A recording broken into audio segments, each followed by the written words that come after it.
I'm grateful for the opportunity to speak to you all. I'd like to start with a story, something that happened really actually quite recently. It just happened this last week. As we were wrapping up classes, okay, so here's the deal. In my classes, generally I take a position of neutrality where students don't generally get to know my personal opinions on things. And there's a lot of reasons for that. We want to make sure that the classroom doesn't become a platform for my personal politics or ideology. I definitely want to present a complex world and help students see things from multiple worldviews, but they don't generally there's not an official narrative that sort of dictates what the students are to believe or not to believe about politics or ideology in my class. But less students begin to think that's because I have no opinions at all. I have this quirky rule. The rule is at the end of the class, if you wait and you're patient, on the very final day, we'll carve out some time. If you want to grab some chairs out there, you can always do that. I'll carve out some time, and if you wait and you're patient, then then you get to ask a question, and we'll say, during this time I'm not teaching, this is just Sam, and I want you to have your own mind, but I want you to also understand that that I forbear, not because I don't have opinions, but because I really respect the chance for you as a student to have your own mind.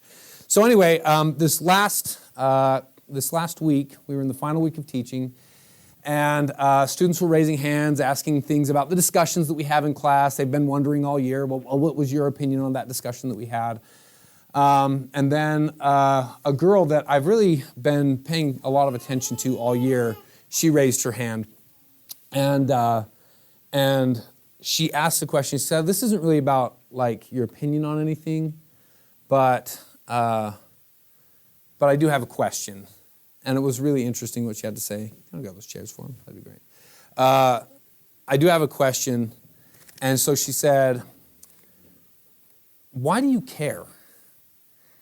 And at first I thought she meant why do you care about things, like politics or just world events?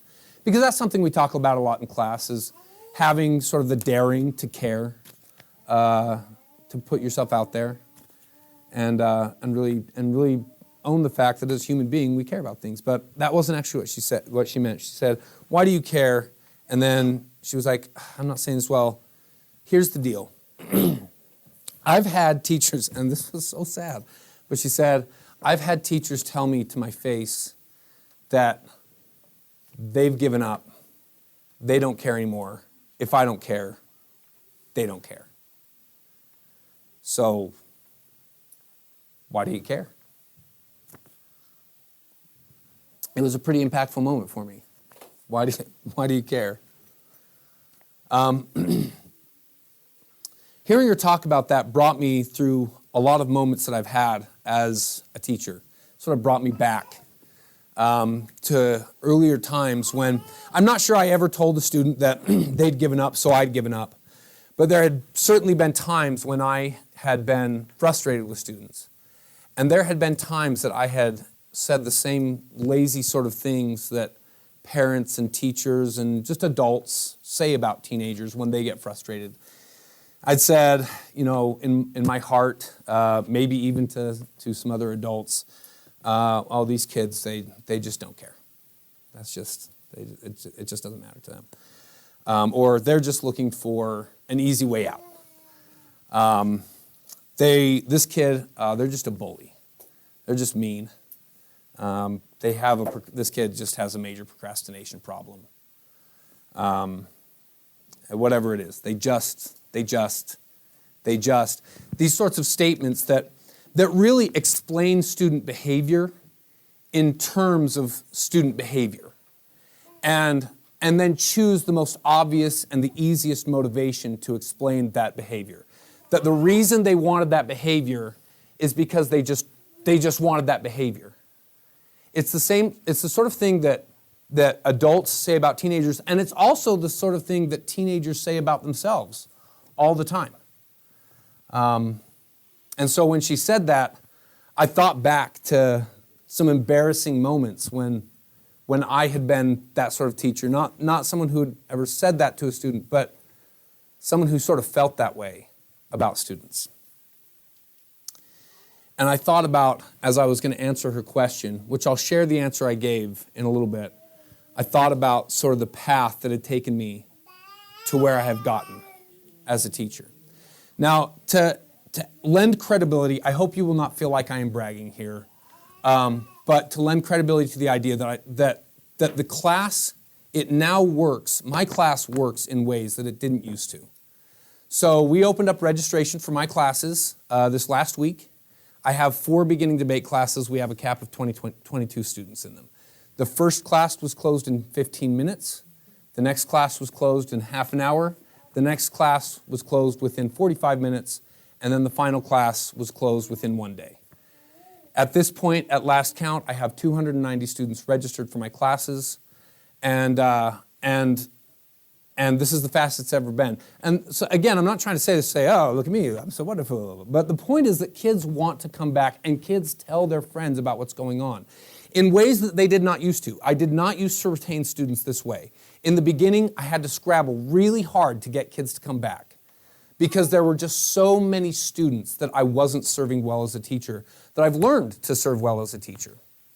And so I'd like to talk about what it is that made that change that allowed me to start serving those students well as a teacher. Because I think that starting to see students in a different way and their motivations for behavior in a different way is key to helping students really grow, especially helping students really grow when they're in sticky situations, the sort of intractable situations you feel like you just never are able to really make any progress with.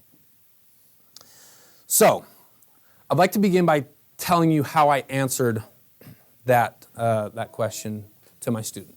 She said, "Why do you care?" And I said, here's the thing. Your teachers are lying to you. That's a load of crap. They care a ton.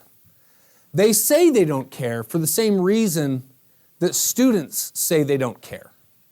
Students say they don't care because they're scared. They're terrified that if they start to care, then they are going to fail, and everyone's going to find out that they're a failure. They are scared to care because they think they're going to get made fun of, or they're not going to have a place in their friend group.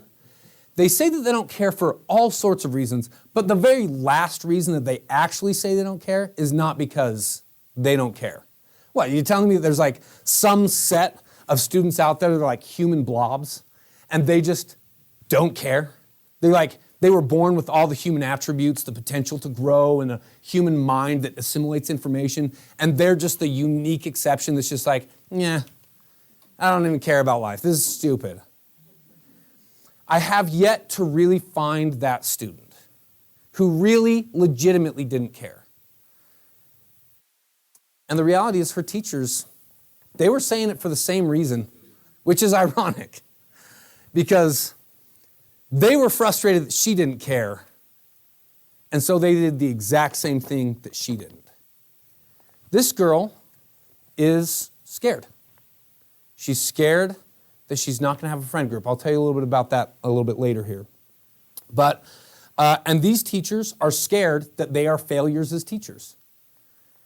And so they, not knowing how to deal with the student, not sure why they can't get their student to succeed, they tell the student, if you don't care, I don't care, because I can't afford to invest myself emotionally if you're not going to demonstrate to me that I am succeeding. Now, I want to be clear, I don't blame, that was me, for sure.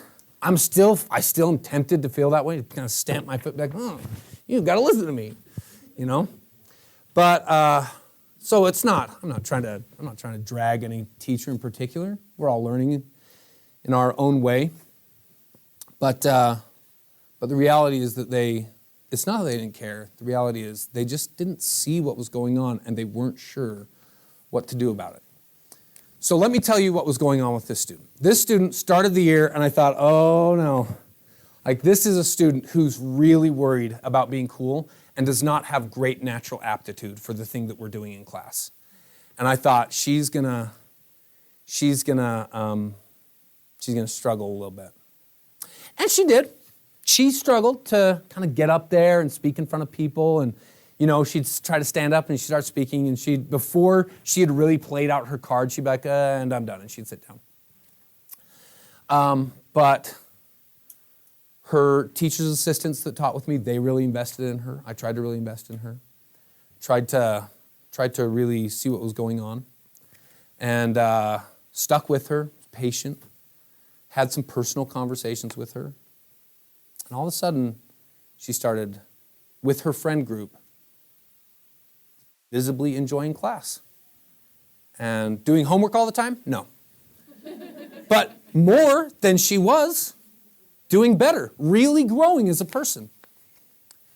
So she's doing pretty well, she's going along. We get to one of the harder events, it's called extemporaneous. It's kind of a tough event. Her participation kind of drops off.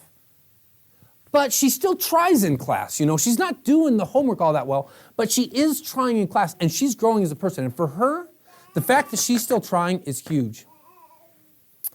So we get to the last day, second to last day after our final tournament. And on this week, I sort of asked students to share what they learned that week or what they've learned that year, just with each other. And when you give students an environment and really promote the idea that you can care, it's extraordinary what kids will tell you. I heard the most extraordinary things that week, but this student, oh my goodness, I'm so sorry I had this on. Okay, my bad. So they share the most extraordinary things, but one of the most extraordinary things I heard was from her. At least it was kind of on that list. So we get to the end, and all these students are kind of sharing these impactful moments they'd had this year. There's maybe a tear or two as they talk about how much they've grown and how much the classes mattered to them. And then you could see she was about to say the thing. And her kind of cool friend group they're kind of a block, they're kind of a wall of kids, and they haven't said anything. And they're kind of like, am I going to commit to actually revealing myself to these other people? Can I afford that socially? And then I look at her and I say, I just can't, because she had that look. And I was like, I just can't help the feeling that you maybe have something to say. And she was like, yeah, I'll probably just cry. And I was like, that's okay. And she kind of collected herself for a minute. When she said that, it was interesting, one of her other friends was like, okay, I'll share. The wall kind of broke. And then she raised her hand. And she was like, for the past 2 or 3 years, I've just hated myself so much. And I never felt like anything that happened to me really mattered. And I never felt like if I said what I felt to anyone, that it would matter to them. Because I just have really hated myself. But this year, I've had people in my class who have listened to what I had to say, and that made me feel like maybe what I had to say was more important than I thought it was. And then I started connecting with the people around me, my friends, these friends that she had. I started connecting with these people around me more. And I found out that they listened to me, and they cared what I had to say. And it made me not hate myself so much.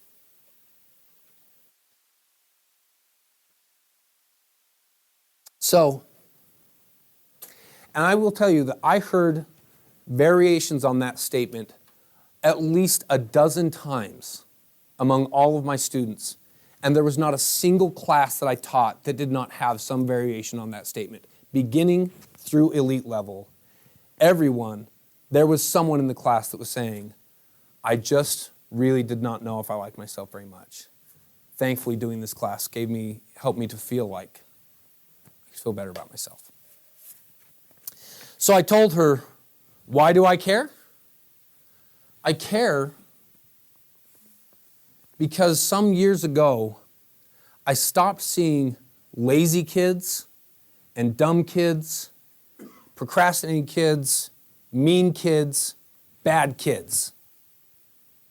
And I started seeing hurt kids, scared kids, kids that didn't like themselves, kids that weren't sure that they had a place in the world, kids that were not certain that they really belonged in the human race, and people who were not sure that the person that they actually were, this person that they were, could actually be revealed to other people as they really were, because they were afraid of the consequences of what it would mean to actually reveal themselves to other people. There are many things that have gone right in my class. I feel like things are going well for lots of reasons. But if I could identify the number one reason why people have started coming back more than they used to, it's because I stopped seeing kids that way. I stopped treating kids that way. And I started helping students to stop seeing themselves that way. Because just as much as adults see kids that way, just a dumb kid, just a lazy kid, just a bad kid, kids see themselves that way. Just a dumb kid, just a lazy kid, just a bad kid.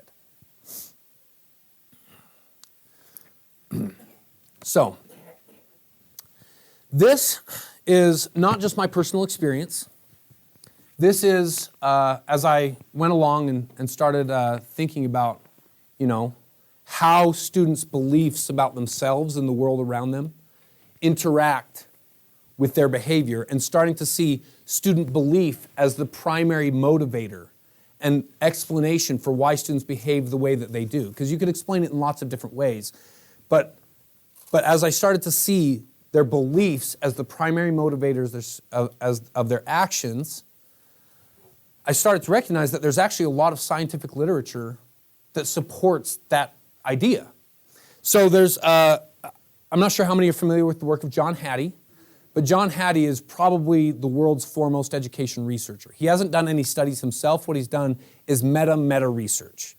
Basically what he's done is he's compiled as largely the research on education into a single data set that makes it comparable to each other.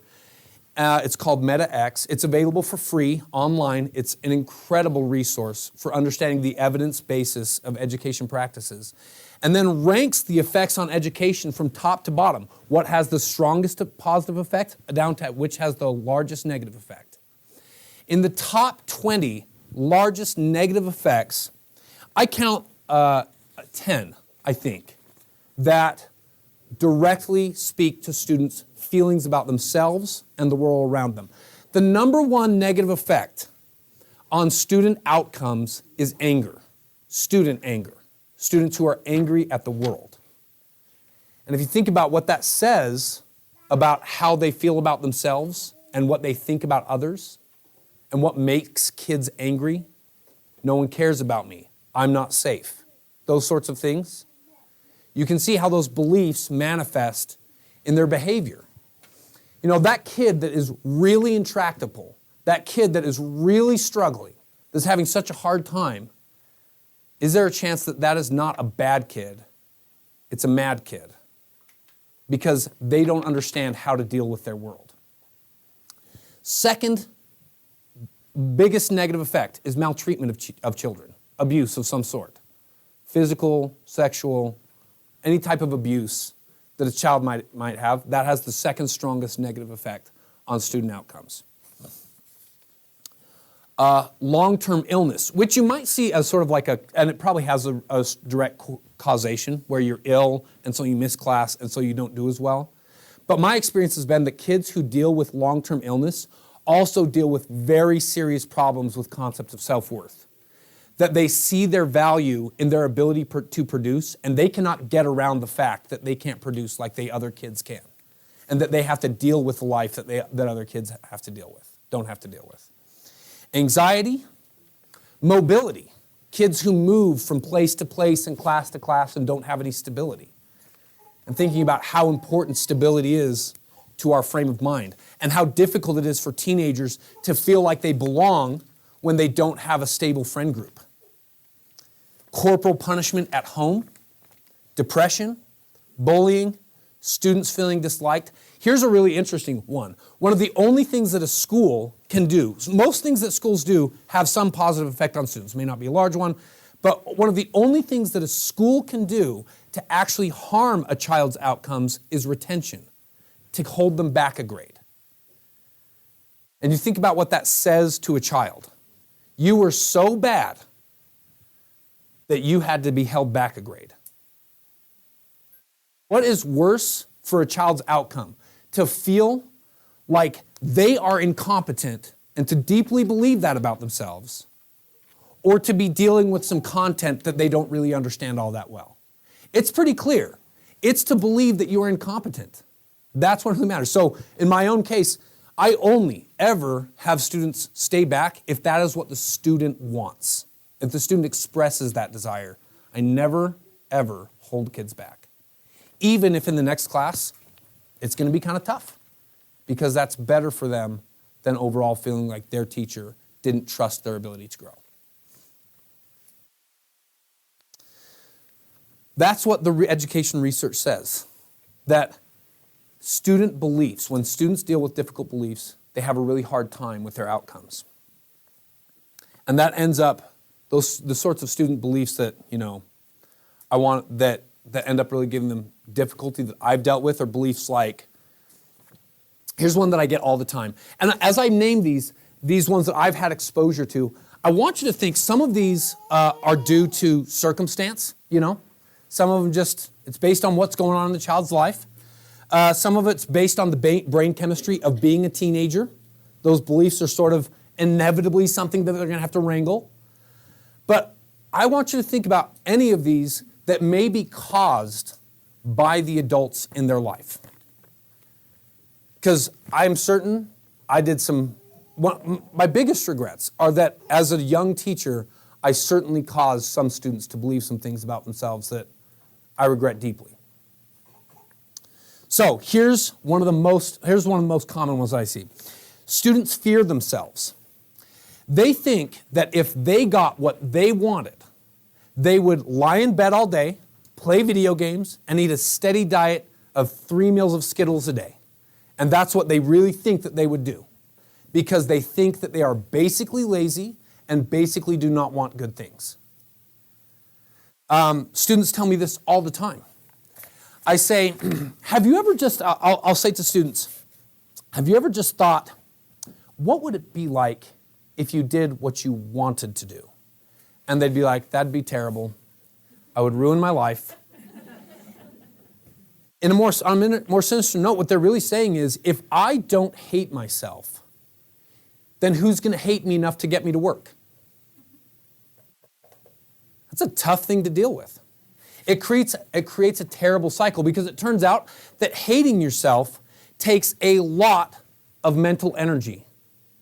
It is exhausting to hate oneself. And so they get to the end of the day, it's time for homework, and they are dead tired from justifying themselves to themselves all day. And then they're like, oh, I can't work. I knew it. I was a bad kid. Just a dumb, lazy kid. Messaging to students. The distinction between someone who's not making a good choice in the moment because they're dealing with the vagaries of life like all of us, and we all have multiple desires, things that we want to do that are fun and things that we want to do that are responsible, and making impulsive decisions. That's a big difference from telling a kid, you're lazy. You never get this done. I just don't trust you. How about this one? My worth is it comes from what I accomplish. I had a really interesting circumstance where I saw a parent with a young child. And this child has been, this is not one of my students, but it's one that I got to observe. A really young child who had been really struggling. And every time that somebody does something better than this child, they have something of a meltdown. Just kind of lose it. And then they're having a meltdown, and the parent takes this young child and they say, oh, it's okay, it's okay. You don't need to worry about that. Your picture that they drew is better than everyone else's. Pretty tough. That's a rough thing to say. I had another one that I thought was interesting. I'm not worth being seen by other people. A lot of people say this. I thought this was really interesting. Was at a public place the other day. And this struck me so deeply. At a public place, and there was a kid, young child, having a pretty big meltdown in the public place. Yelling, screaming. Mom turns to the kid and says, well, now everyone's looking at us. Is that what you wanted? You want everyone to look at us? Now look at all these people. They're looking at you. Pretty rough. Some years later, I'm teaching this kid and they're like, no, I don't want to talk in front of anybody. You kidding me? I am not fit for human consumption. I should not be seen. Do I have to wrap this up, Jansen? 3 minutes or so? Because I got probably another half hour of content. All right. Can I go just a little bit long? Is that okay? Okay. Okay, all right. I'll go 5 over. Other things that kids believe. I have to prove that I'm worth loving. There's some sort of stack of humanity. Humanity is ranked in some nebulous place from 1 to 8 billion. And I have to get sort of up to maybe the top billion in order to count as like a person who's worthy of love and respect. I cause bad things to happen around me. My parents' divorce, I caused that. My brother's illness, I caused that. The bad things, this is based on teen brain chemistry. They see the world as an outgrowth of themselves. They just believe that the bad things that happened because they were bad. Sort of morally magical thinking. If I am morally good, magically the world will be a better place. If I am morally bad, magically the world will be a bad place. And so if the world is a bad place, I was a bad person. The world is not a safe place. Kids who deal with bullying and real anger issues have a deep-seated belief that the world is not a safe place. I have no one to turn to. No one loves me. I was made to be abandoned. All of these come from lots of different things. But basically, when I started peeling back student behavior and started seeing behind it student belief, that is when things really started to change for me as a teacher. And it made such a huge difference. How to end this? So I guess I'll say that doing the difficult work, and it is difficult work, of trying to piece together the deep and rich internal life that a student is experiencing. It's deep, it's rich, it's complicated, it has positive and negative, and it's changing all the time. But doing the difficult work to really try to understand that rich and complex internal life of a student, and then inviting students to try to do the difficult work of understanding that rich and complex internal life that they are living is really the work of a teacher. And it's work that's noble, and it's work that changes lives. It is work that changes students' lives. So, I think I'll end by reading. I'll read a reflection that was sent to me. I have students write reflections at the end of the year. I'll read one, and I want you to listen to what the student had to say. This was a student that I taught, and this was the very last time that she wrote. This was a couple of years ago. And I want you to listen, if you can, to beliefs, the ones she's dealt with, and the ones she hadn't. I'm so sad that I'm actually done with speech and debate now. What am I going to do without speech and debate? I've gotten so much out of it. Just thinking back to how I was in the first year of speech and debate, I was just too scared to ask if I could go to the bathroom, ask a question, or talk to anyone in class, let alone being able to write and deliver a good speech with any kind of confidence, considering everyone in class to be my friend. I've come a long way. I'm so proud how much I have been able to learn and grow over the past few years. This year I was just struggling with a lot of things, but speech and debate was my comfort through it all, which is the exact opposite of every other year, so it was definitely different this year.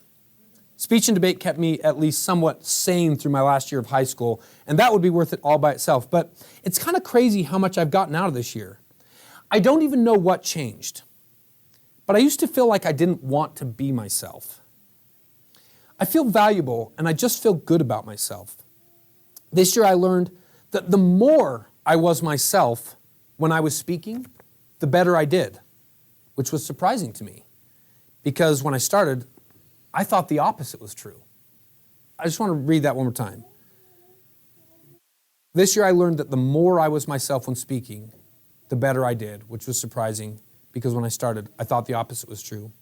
I realized that what I have to say is important, worth hearing, and even though I'm not the most eloquent speaker, I'm actually not bad. It's kind of funny how this whole time, this is ironic, it's kind of funny how this whole time you've been teaching speech and debate, and I ended up learning about myself, which is not true. The whole time I wasn't teaching speech and debate. I was teaching her about herself, and she was learning speech and debate. As a result, I just feel like I accepted myself this year. I feel comfortable being me now, which is great. I can walk around knowing that I am worth the space I'm taking up. I am worth the money I cost to live. That one is one that I saw in the parent-child relationship. You may want to consider how much you complain about what it takes to raise a child. Let's see here. I can walk around and know that I am worth the space I'm taking up. I am worth the money I cost to live. And I am worth the work that it takes to become better. I would give myself an A because I really worked hard, did my best, and I'm a better person now than I was at the beginning of the school year, and I'm so glad I got to do speech and debate this year. I've never given myself an A before, so I would work harder the next year. Yeah? I never gave myself an A, so I would work harder the next year. But I don't have to worry about next semester. I thought that I had to be done with speech and debate after last year, but I was able to make my schedule work around in speech and debate this year, and it was worth it. I haven't really been proud of myself until this year. I didn't feel like I could be proud, but I finally learned that I can be proud just because I did my best. I'm so grateful for what I learned. I'm excited to see how it helped me through the rest of my life. I already noticed myself using what I've learned in all aspects of my life, so speech and debate isn't really over. It will always be a part of me, and I will never forget how much you have helped me. I don't think there's another teacher who would be willing to listen to me cry and ramble like you have. Those moments when you listen to a child cry, those moments matter. I'm definitely going to miss having you there to listen to me when I don't know if anyone else will. Thank you for everything you've done for me. I can't stop thinking about the song my sister sang on her last day. Because I knew you, I've been changed for good. The song is true, and I'm a better person because of you. Thank you, Sam. You're the best teacher anyone could ask for. I have read, I just wish so many more people got to read these. I get to read hundreds of these every year, and it's the same story again and again and again. You start by teaching students to deal with their internal beliefs, and then, as a result, they learn and they grow, not the other way around. It works. It really works, and it's what's changed teaching for me. So I'm thankful to all of you. I'll stick around if anyone has any personal questions. You've been a wonderful audience, and I hope you enjoy the conference. Thank you.